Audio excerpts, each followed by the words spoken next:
우리 옆에 있는 성도들에게 한번 인사할까요? 안녕하십니까? 반갑습니다. 사랑합니다. 축복합니다. 예. 사랑하는 성도 여러분, 오늘 설교 제목이 무엇이던가요? 마중물. 예, 마중물. 혹시 마중물이 어떤 뜻인지 아십니까? 예, 모르셔도 됩니다. 어느 책에서 읽은 내용 내가 지금 말씀드릴게요.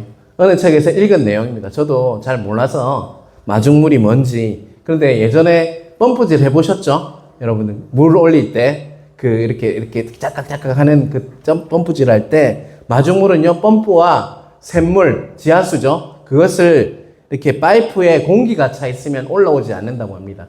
그래서 물을 붓지 않고는요, 파이프에 공기가 있어서 차 있기 때문에 아무리 펌프질을 해도 그냥 딸깍딸깍 삐걱거리기만 될 뿐이지 물은 나오지 않습니다. 그래서 마중물 조금의 양이라도 물을 붓고 펌프질을 하면요, 그 공기를 이렇게 지나가서 뭐가 지나갈까요, 여러분?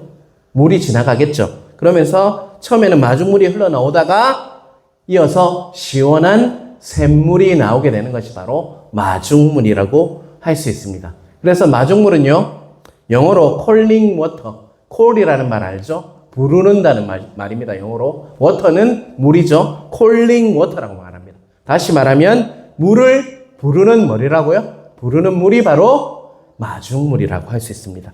이렇듯 우리 신앙생활에도요, 샘물이 우리 신앙생활에 넘치기 위해서는 뭐가 필요할까요? 마중물이 필요하다는 것이죠. 우리 신앙도 이렇게 파이프에 가스가 차듯 그 공기가 차듯 막힐 때가 있죠. 그럴 때 뭐가 있어야 합니까? 마중물이 필요하다는 것입니다. 오늘 말씀을 통해서요, 우리 신앙의 그 마중물이 무엇인지를 깨닫고요, 또한 그 마중물을 어떻게 펌프질 해야 하는지를 이렇게 깨닫는 여러분 되시길 간절히 바랍니다. 자, 오늘 본문 15절에서 17절을 한번 같이 읽어보겠습니다. 저녁이 되매 제자들이 나와 이르되 이곳은 빈들이요 때도 이미 저물었으니 무리를 보내어 마을에 들어가 먹을 것을 사 먹게 하소서. 예수께서 이르시되 갈 것이 없다. 너희가 먹을 것을 주라. 17절 제자들이 이르되 여기 우리에게 있는 것은 떡 5개와 물고기 2마리 뿐이었더라. 여러분, 이 말씀은 너무나도 잘 아는 말씀이죠. 뭐라고 합니까? 5가지의 떡과 물고기 2마리 뭐죠? 오병이어 사건이라고 할 수 있죠. 제자들이 와서 물었습니다. 날이 저물었으니 무리를 보내어 먹을 것을 먹게 하십시오, 주님. 이렇게 이야기해요. 그랬더니 예수님께서 뭐라고 이야기하고 있죠? 16절에 제일 끝에 보면 너희가 먹을 것을 주라, 이렇게 이야기해요. 그러자 제자들은 이렇게 말합니다. 여기 우리에게 있는 것은요, 떡 5개와 물고기 2마리 뿐입니다. 이렇게 이야기하고 있습니다. 여러분, 제자들의 이 말에는 이렇게 숨겨진 뜻이 있습니다. 주님, 이것 가지고 이 하찮은 물고기 2마리하고 떡 5개 갖고 어떻게 이 많은 사람을 먹이겠습니까? 함부로 이 사람들 먹일 생각하지 마십시오. 불가능합니다. 라고 제자들이 말하고 있는 것입니다, 여러분. 제자들은요, 눈에 보이는 부분, 다시 말하면 계산적이고 제한적인 생각으로 예수님의 사역을 뭐하고 있는 것 같습니까? 제한하고 있다는 것입니다. 여러분, 그렇게 그들의 생각에는요, 오병이어 하찮고 보잘것없는 것, 결코 그 장정들 5,000명을 먹일 수 없다. 그것은 하찮은 물고기 2마리와 떡 5개 가지고는 결코 하나님의 사역을 할 수 없다라고 말하고 있는 것입니다. 어쩌면 그들은요, 이렇게 하찮은 물고기 2마리와 떡 5개로 5,000명이 넘는 사람들을 먹이는 것이 불가능하다고 머리로 뭐하고 있는 것입니까? 계산하고 있는, 계산하고. 차라리 그 안에는 이렇게 생각하고 있는, 차라리 이 음식, 하찮은 음식을 우리라도 먹고 허기라도 채우는 것이 다음 사역을 위해서 더 좋을 것 같습니다. 라는 속뜻을 포함하고 있다는 것입니다. 그런데요, 이런 제자들의 모습이 누구의 모습인 것 같습니까, 여러분? 바로 우리들의 모습이라, 우리들의 자아상이라고 할 수가 있습니다. 특히 오늘 남자 성도님들이 저랑 우리 아이들 둘밖에 안 왔는데요. 바로 이런 모습 남자들이 굉장히 많이 해요.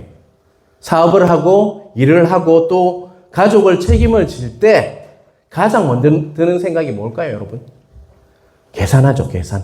돈도 없고 사람도 없고 능력도 안 되는 것 같고 그런 생각을 하면서 무언가를 일할 때가 많다는 것입니다. 그래서 내리는 결론은 뭡니까? 이 일은 불가능하다. 할 수가 없다라고 결정을 내리게 된다는 것입니다. 저 자신도 마찬가지입니다. 오늘 하루 종일 설교를 준비했어요. 저도 주일이고 마찬가지입니다. 제가 나오면 설교를 그냥 잘하는 것 같죠? 하지만 준비하고요. 그냥 5분 전, 10분 전에 어떤 마음이 밀려오는지 압니까? 정말 이 설교를 가지고 우리 성도님들이 은혜를 받겠나 머리로 계속 계산을 해요. 뭔가 부족한 것 같고 뭔가 하찮은 것 같고 이 설교가 준비가 다 안 된 것 같고 그런 불안함이 내한테는 이렇게 머리로 계산하면 두려움이 밀려온다는 것입니다. 그런데 내가 은혜를 주는 겁니까, 여러분? 아니죠. 사랑하는 성도 여러분, 은혜는 누가 주십니까? 하나님 아버지가 주시는 거잖아요. 그런데도 뭐 하고 있다는 거예요? 저는 계산하고 있다는 거죠. 그런데도 우리는 머리로 계산하는 여러분 각자를 한번 이렇게 오늘 말씀을 통해서 비추어 보시길 바랍니다. 재밌는 것은요, 예수님께서는 그 하찮은 오병이어를 가지고 그것을 뭐로 쓰셨어요? 하나님의 기적을 일으키시는 재료로 사용했다는 거 잊지 마시길 바랍니다. 제가 이 말씀을 통해 깨닫게 된 것이 뭔지 아십니까? 이 말씀을 묵상하면서 손뼉을 딱 친 적이 있어요, 여러분. 뭔가 계산할 시간에 찾아보자라는 마음이 들었습니다. 계산할 시간에 혹시라도 이 문제에, 이 프로젝트에 도움될 만한 것이 없는지 최선을 다해 찾아보는 게 맞겠구나라는 마음이 든 적이 있다는 것입니다. 제가 이 말씀을 깨닫고 나서부터 저에게 도저히 불가능한 일이 맡겨지고 또 해야 할 일이 있다 할지라도요, 과거에는 계산을 했는데 이 말씀을 깨닫고요, 내가 가지고 있는 것이 무엇인지 또 우리 공동체에 가지고 있는 것이 도대체 무언가 이렇게 찾아볼 때가 있다는 것입니다. 그래야지 머리로 계산하지 않는다는 거예요. 먼저 제자들이 무엇을 찾아왔죠? 오병이어 하찮고 작은 그 떡 5개와 물고기 2마리를 가지고 왔지만 예수님께서는 그것을 정말 오병이어의 기적을 일으키는 기적의 재료로 사용하셨다는 것입니다. 사랑하는 성도 여러분, 기억했으면 좋겠습니다. 어떻게 놀라운 기적을 일어났습니까? 어떻게 예수님께서 그 기적을 일으키셨습니까? 예수님께서 기적을 일으키시는데 사용한 재료는 무엇입니까, 여러분? 바로 하찮은 오병이어를 사용하셔서 이렇게 기적을 일으키셨다는 거 잊지 마시길 바랍니다. 그러니까 우리가 해결해야 할 문제가 있다면요, 바로 우리가 해야 할 일을 계산하지 말고요, 어떻게 해야 될까요? 내가 가지고 있는 무엇을 찾아보아야 할까요? 오병이어를 찾아보시길 바랍니다. 그렇게 이제는 뭔가 어려운 일이 있고 이러면 계산하는 것이 아니라 내가 가진 오병이어는 무엇일까? 여러분 한번 찾아보시길 바랍니다. 그 하찮은 오병이어를 가지고 예수님은 어떻게 하셨죠? 예수님께서 이렇게 말씀하셨습니까? 제자들에게 아이고 이 물고기 2마리만 가지고 보리떡 이걸 5개 가지고 어떻게 한단 말이야? 이렇게 이야기했습니까? 우리가 먹여야 할 사람은 5,000명인데 도대체 너희들은 정신이 있니 없니? 이걸 가지고 무엇을 하니? 이렇게 말씀하셨습니까? 예수님께서는 자기 손 위에 그 떡 5개와 물고기 2마리를 딱 얹이고요, 그 하찮은 물고기 2마리와 떡 5개로 장정만 5,000명을 먹이는 기적의 재료, 다시 말하면 마중물로 쓰셨다는 거 잊지 마시길 바랍니다. 마중물이요, 어마어마하고 뛰어나고 큰 것이 아니었어요. 가장 하찮은 오병이어를 가지고 예수님께서는 기적의 재료로 사용하셨다는 거 잊지 마시길 바랍니다. 사랑하는 성도 여러분, 지금 내가 가지고 있는 하찮은 오병이여 마중물이 무엇인지를 한번 찾아보시길 바랍니다. 그것은요, 아무것도 아닌 것이 아니라 우리 주님께서는 그것을 가지고 기적을 일으키는 재료로 사용하셨다는 걸 다시 한번 마음판에 새기길 바랍니다.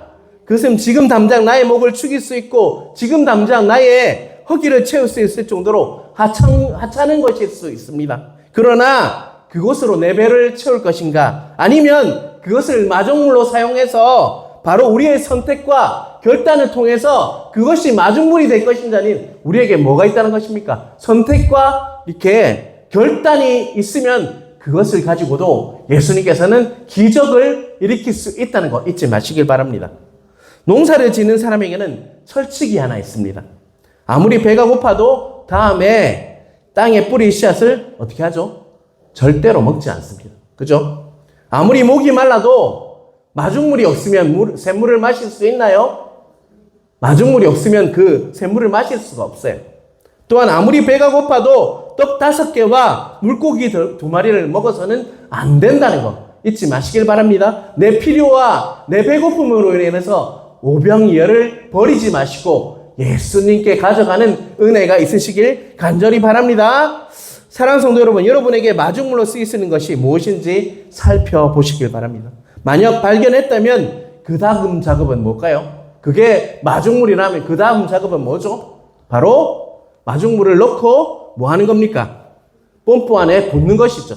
그죠? 그리고 펌프질을 하는 것이죠. 자, 오늘 18절을 한번 보겠습니다. 18절 한번 띄워주시겠어요? 같이 읽겠습니다. 이르시되 그것을 내게 가져오라 하시고, 예수님께서 그 오병이어를 어떻게 하라고요? 자신에게 가져오라 라고 말씀하고 있습니다.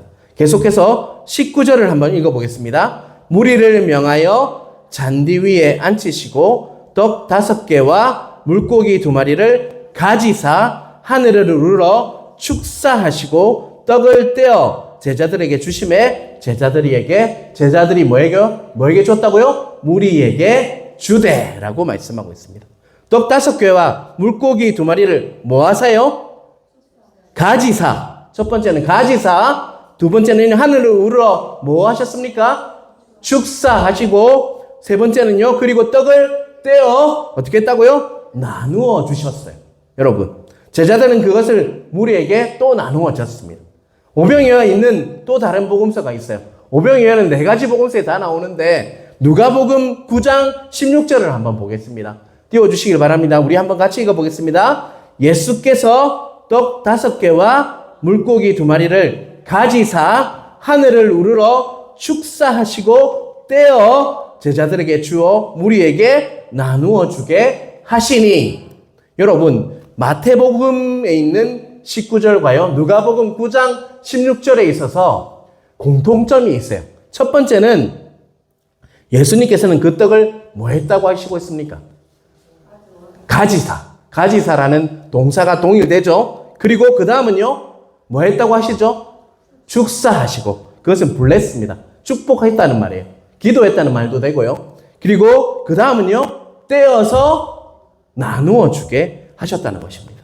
예수님께서는 그 보잘것없는 오병이어 물고기 2마리 보리떡 5개를 그것을 예수님께서는 너무나도 귀하게 뭐 했다고요? 가지시고, 그 다음에 축사를 하시고, 그리고 그것을 떼어 나누어 주게 하셨다는 것입니다.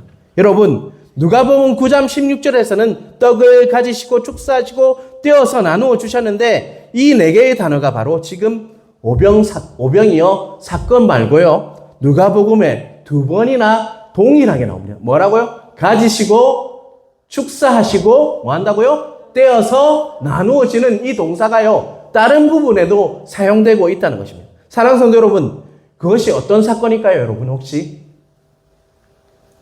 어떤 사건에 떡을 가지시고 축사하시고 떼어 나누어 줬을까요? 여러분, 죽을 때? 예, 죽기 전에 뭐 할 때입니까, 여러분?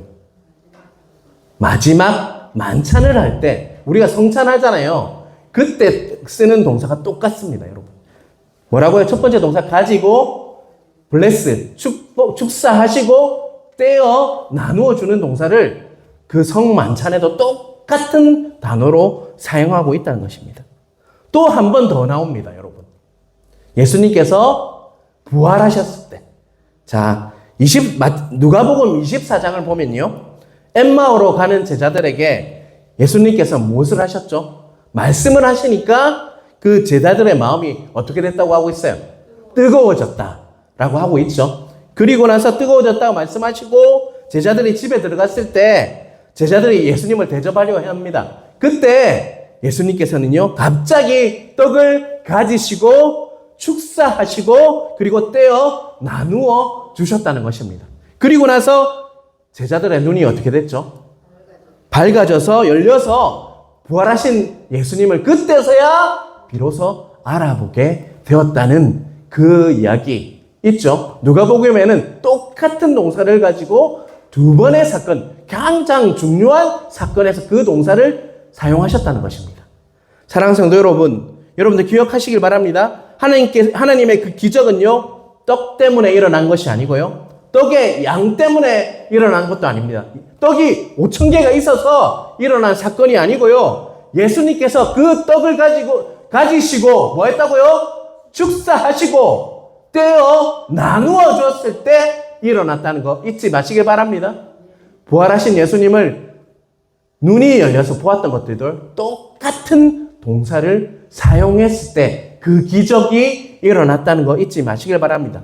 사랑하는 성도 여러분, 우리가 교회를 섬기고 삶의 문제, 삶의 고난이 찾아왔을 때 우리의 문제는 너무나도 큰데 내가 가지고 있는 것은 너무나도 작게 여겨질 때가 있습니까? 없습니까? 여러분, 내 재정적인 문제가 와도 내가 가진 것은 너무 작은 것 같고 정말 문제는 너무너무 어마해 보입니다.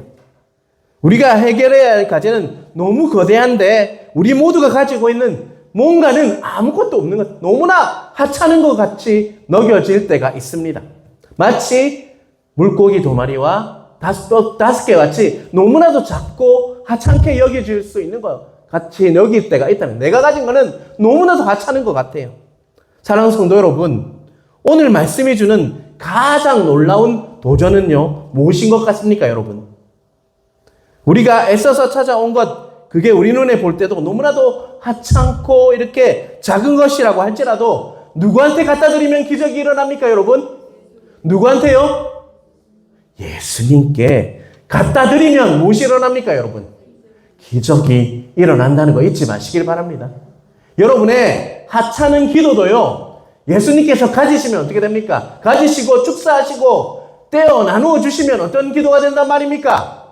큰 기도, 무언가를 이룰 수 있는 기도가 되는 마중물이 될 수 있다는 거 잊지 마시길 바랍니다. 여러분의 작은 헌신이 여러분 있을지라도 여러분 그것을 누구한테 갖다 드리면요, 예수님께 갖다 드리면 어떻게 된다고요? 그게 기적을 일으키는 마중물이 재료가 될 수 있다는 거 잊지 마시길 바랍니다. 여러분 자신을 보지 마십시오. 누구를 바라보아야 할 것 같습니까? 크신 예수님을 바라보시길 바랍니다. 문제의 핵심은요, 예수 그리스도십니다. 우리가 예수님을 바라보는지 아니면 나 자신 문제를 바라보는지가 우리의 모든 것들을 해결할 수 있는 키라는 거 잊지 마시길 바랍니다. 여러분 기억하십시오. 기적은 물고기 때문에 일어난 것이 아니고 떡의 양 때문에 일어난 것도 아니고 뭐 때문에 일어났다고요? 그 떡을 누구에게 가져갔을 때요? 예수님께서 가지시고 예수님께서 축복하시고 그것을 떼어 나누어 줬을 때 오병이어의 기적이 일어났다는 것을 꼭 기억하시길 바랍니다. 우리가 일터에서 일을 하고 교회에서 일을 할 때 우리의 문제는 너무나도 큰데 내가 가지고 있는 것은요, 너무나도 작게 여겨질 때가 너무 많다는 것입니다. 저도 마찬가지입니다. 저는 너무 작은 능력을 가지고 있는 것 같고 우리 이 목회를 할 때 문제들은요, 너무나도 크게 느껴질 때가 많아요. 하지만 오늘 말씀을 준비하면서 다시 한번 확신할 수 있었습니다. 그것은 나의 문제가 아니라 바로 예수님의 문제라는 거예요. 예수님께서 그것을 가지시고 축사하시고 그것을 나눠주시기만 하면 기적이 일어나는데 그걸 머리 싸매고 있었던 나를 다시 한번 바라보게 되었습니다. 우리가 해결해야 하는 과제는 너무나도 거대한데요. 우리 모두가 가지고 있는 역량은 너무너무 작습니다.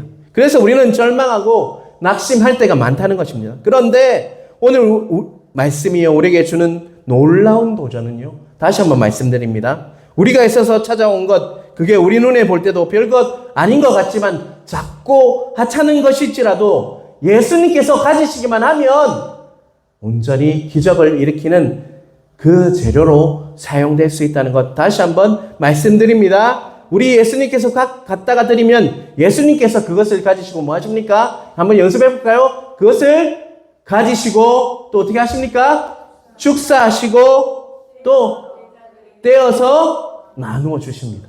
여러분, 우리 화요일 또 어제 전도를 했지 않습니까? 우리가 나누어 준 물티슈, 사탕 2개, 전도지 어떻게 느껴지십니까? 마치 뭐같이 느껴지십니까?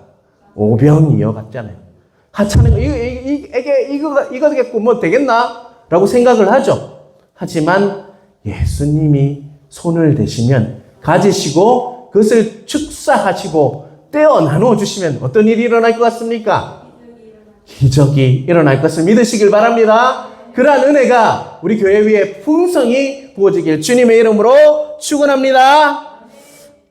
사랑하는 성도 여러분, 또 중요한 부분이 또 하나 있습니다. 예수님께서 떡을 가지시고 축사하시고 떼어서 나누었다고 했는데요. 예수님께서 그것을 직접 무리에게 나누어 줬습니까, 여러분? 제자들에게. 그렇죠. 오늘 본문을 보면요. 19절 뒷부분을 19절을 다시 한번 띄워 주실까요? 한번 같이 읽어 보겠습니다. 네, 19절 읽겠습니다.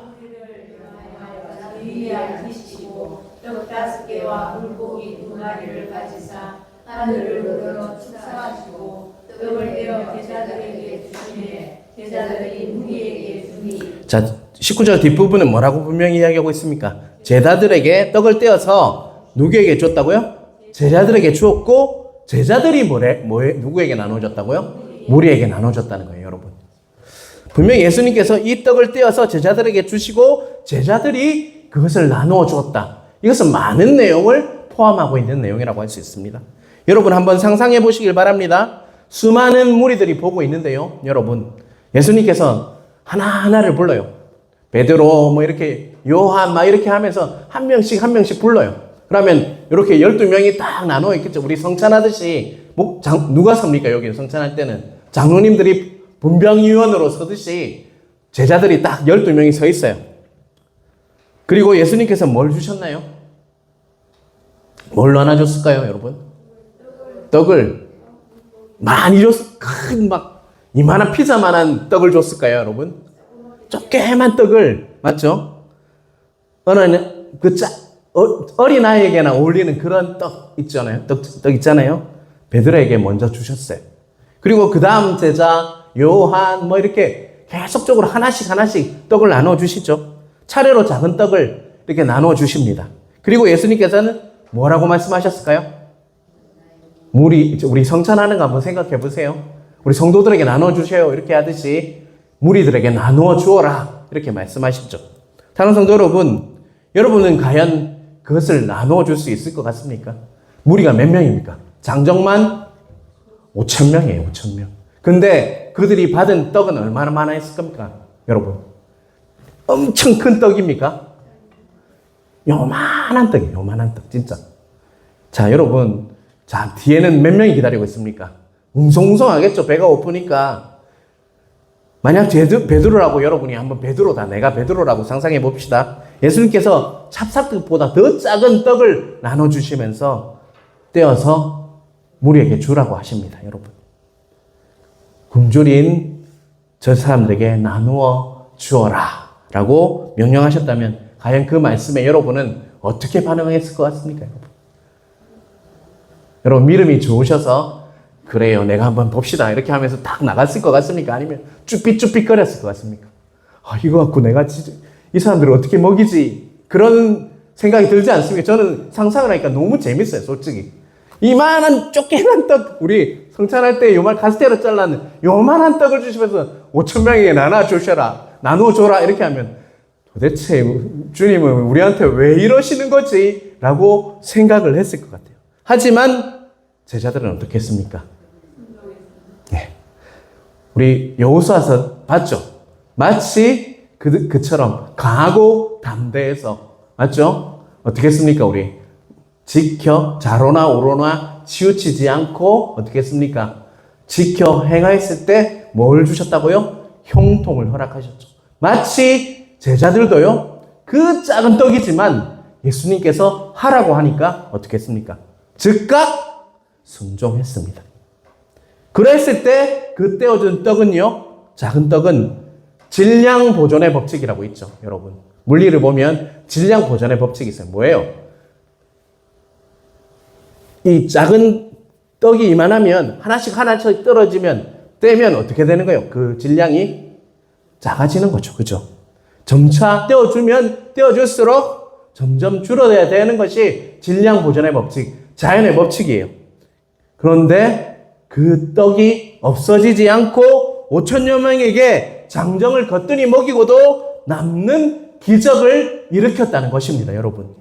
처음에는 부끄러움과 두려움으로 발걸음이 떨어지지 않았지만 그 떡이 줄어들지 않고 계속해서 사람들을 먹어 나갈 때 그 제자들의 마음은 어땠을 것 같아요? 가슴이 콩닥콩닥 끓였겠죠. 그죠? 어떻게 이런 일이 일어나지? 제자들이 신이 나서 뛰어다니면서 처음에는 쭈삣쭈삣거리다가 이렇게 부끄럽다가 이제는 어떤 마음이 들었을 것 같습니까? 너무 신이 나서 뛰어다니면서 떡을 서로 나누어 주라는 그 역사가 일어났다는 것입니다. 마치 뭐 하는 것 같습니까, 여러분? 잔치를 벌이듯이. 잔치가 일어나면 어떻습니까? 서로 막 음식을 갖다 주는, 막 서로 나눠주고 이렇게 하잖아요. 신이 나잖아요. 그렇듯이 잔치가 벌어졌다는 것입니다. 저는 이 말씀을 보면서 이런 마음이 들었습니다. 내가 메사야의 제자들처럼 순종했다면요, 내가 가는 곳곳마다 제자들이 떡을 나누어 주며 기뻐했듯 가는 곳곳마다요, 천국 잔치가 벌어졌을 건데 라는 마음이 들었다는 것입니다. 여러분, 우리는요, 불신과 두려움 속에서 그러한 순종에 참여하지 못했기 때문에, 그런 순종을 하지 못했기 때문에 제자들처럼 잔치가 일어나는 일이 없었다는 것입니다, 여러분. 우리의 천국 잔치가 일어나기 위한 키가 뭔 것 같습니까? 하나님, 예수님께서 말씀하시면 즉각 순종할 때 천국 잔치가 일어난다는 거 잊지 마시길 바랍니다. 계속적으로 우리가 전도를 하고 있기 때문에 그곳에 적용하겠습니다. 우리가 전도하는 것은요, 뭔가 이 사람들에게 전해주면 이 사람들이 오는 부분도 있겠지만 하나님께서 하라고 하셨기 때문에, 지상 명령이기 때문에, 제자 삼으라고 하셨기 때문에 우리는 전도를 하는 것입니다. 그것은 즉각 순종과 같은 일입니다. 그래서 우리가 뭐 하는 거라고요? 순종합니다. 그 다음에 일은 누가 하실까요? 주가 일하시네. 주가 일하시네. 우리 찬송 불렀지 않습니까? 주님께서 하실 것입니다. 천국 잔치가 일어날 것입니다. 그것을 믿으시길 바랍니다. 왜요? 우리는 즉각 순종했기 때문입니다. 우리가 다니는 청도로 가고 또 먼 곳으로 갑니다. 아니, 이래 먼 곳에 가면 사람들이 오겠나? 그 사람이 안 올지 몰라도 다른 요원들을 불러주셔서 분명히 천국 잔치가 일어날 것입니다. 10월 20일 그것을 기대하시길 바랍니다. 우리는 뭐만 하면 됩니까, 여러분? 즉각 순종만 하면 됩니다. 제자들이 해야 할 것은요, 순종입니다. 순종할 때, 하나님의 말씀을 순종할 때 하나님께서 천국 잔치를 벌려주실 것입니다. 그것을 믿으시길 바랍니다. 그러한 은혜가 우리 교회 위에 가득하길 주님의 이름으로 축원합니다. 사랑하는 성도 여러분, 우리가 가지고 있는 것은 너무나도 보잘것이 없고 하찮은데 해결해야 할 문제는 너무나도 크고 그리고 거대하게 느껴집니다. 그때 우리가 어떻게 그 문제를 해결해야 할까요? 여러분, 사랑하는 성도 여러분, 원망하고 불평하고 계산하는 대신에 무엇을 해야 할 것 같습니까? 첫 번째, 하나님께서 내게 주신 무엇을 찾아야 할까요? 아주 하찮고 작은 무엇을 찾아야 할까요? 오병이어를 찾으시길 바랍니다. 그리고 그것을 누구한테 가져가야 합니까, 여러분? 예수님께 가져가야 합니다. 예수님께 나아가면요, 주님 앞에 나아가야 합니다. 그리고 주님께서 그것을 뭐 하십니까? 가지시고, 축사하시고, 또 뭐다고요? 떼어 나누어 주실 때 어떻게 한다고요? 기적이 일어납니다. 또 한 가지, 조금 전에 이야기했듯이 우리가 그 말씀을 하셨다면 뭐 한다고요? 순종하면 기적이 일어난다는 것입니다. 이 모든 것이 무엇인 것 같습니까? 세자, 마중물이 될 것이라는 것입니다. 여러분. 먹어야 할 사람이 거대하지만 그것을 예수님께서 명령하셨기 때문에 너무나도 작고 보잘것없는 것일지라도 주님이 가라고 명하셨기 때문에 그 오병이어는요 마중물이 되어서 무엇이 됐습니까? 천국 잔치가 일어나는 결과, 기적이 일어나는 재료로 사용되었다는 것입니다. 문제를 해결하는 것은 떡이 아니라, 떡의 양도 아니라 하나님이 위대하신 하나님의 무엇인 것 같습니까? 축복, 은혜라는 것을 잊지 마시길 바랍니다. 그러기에 우리는 그 수많은 사람들을 배를 채우도 남는 기적을 맛보게 될 것이라는 것을 신뢰하시길 바랍니다. 사랑하는 성도 여러분, 마지막으로요, 마태복음 14장에는 오병이어 사건 이외에도 어떤 사건이 제시되고 있는 것 같습니까? 여러분 성경책을 가져오셨으면 한번 오병이어 사건 외에 어떤 사건이 두 가지가 더 있어요. 뭐 어떤 사건이 나오고 있습니까, 여러분? 세 가지 사건을 보여주고 있는데요. 14장은요. 첫 번째 오병이어 기적을 우리는 보았고요. 그리고 베드로가 뭐 하는 사건이 나옵니까, 여러분? 예, 무리를 걷는 사건. 그리고 또 한 가지 마지막 부분에 또 나와요. 예, 예수님 옷자락에 뭐 하는 사건이요? 손을 대는 사건. 혈루증 여인이라고 하죠. 제가 한번 설교한 적이 있을 거예요. 청빙 받을 때. 그죠? 그 사건이 일어나면서 그 세 가지 사건을 공통점이 뭔 것 같습니까? 이 세 가지 사건의 공통점은 뭔 것 같습니까, 여러분? 첫째로요. 자, 혈루증 여인도 누구에게 나갔습니까? 그죠? 그리고 오병이어 사건의 제자들도 누구에게 나갔습니까? 예수께 나갔죠. 첫 번째 공통점은요. 예수님께로 나아가면 예수님께서 축복하신다는 것입니다. 둘째는요. 또 무엇일까요? 예수님께서 말씀하시는 것에 말씀에 순종하면요. 하나님의 놀라운 기적이 일어난다는 것이 바로 공통점이라고 할 수가 있습니다. 여러분 오늘 마중물이 무엇인지에 대해서 이렇게 보았습니다. 여러분 우리의 마중물이 많이 있습니다. 여러분 우리가 설령 하찮은 아주 작은 물고기 2마리와 떡을 가지고 있을지라도 오늘 다시 한번 복습해 볼까요? 누구한테 가져가면요? 예수님께 가져가면 그것이 여러분 기적의 재료가 됩니다. 가져가면 예수님께서 또 어떻게 하시죠? 그것을 가지시고 축사하시고 떼어 나누어 주실 때 기적이 이루어지죠. 그것이 마중물이 되는 것이죠. 그리고 또 한 가지 제자들이 우리 대중에게 나눠줘라 5,000명에게 나눠줘라 했을 때 제자들은 망설였습니까? 아니죠. 즉각 순종했죠. 여러분 그럴 때 그것이 무엇이 된다고요? 마중물이 되어서 하나님께서 일으키는 그 기적을 맛보게 하고 천국 잔치가 일어난다는 거 잊지 마시길 바랍니다. 여러분을 바라보지 마시고 오늘 말씀을 통해서요. 다시 한번 하나님을 바라보시는 여러분 각자 되시길 주님의 이름으로 축원합니다. 오늘 말씀을 통해서 도전을 받으시길 바랍니다. 나를 바라보는 것이 아니라 내가 비록 하찮고 아무것도 없는 것 같지만 그럼에도 불구하고 하찮고 작은 오병이어를 찾으면요. 그것을 예수님께만 갖다 드리기만 하면 누가 일하신다고요? 예수님께서 일하실 것입니다. 그리고 예수님께서 말씀하셨더라면 즉각 순종하심으로 정말 우리 삶의 모든 영역에 있어서 기적이 일어나고 천국 잔치가 일어나는 은혜가 각자에게 있으시길 주님의 이름으로 축원합니다. 아멘.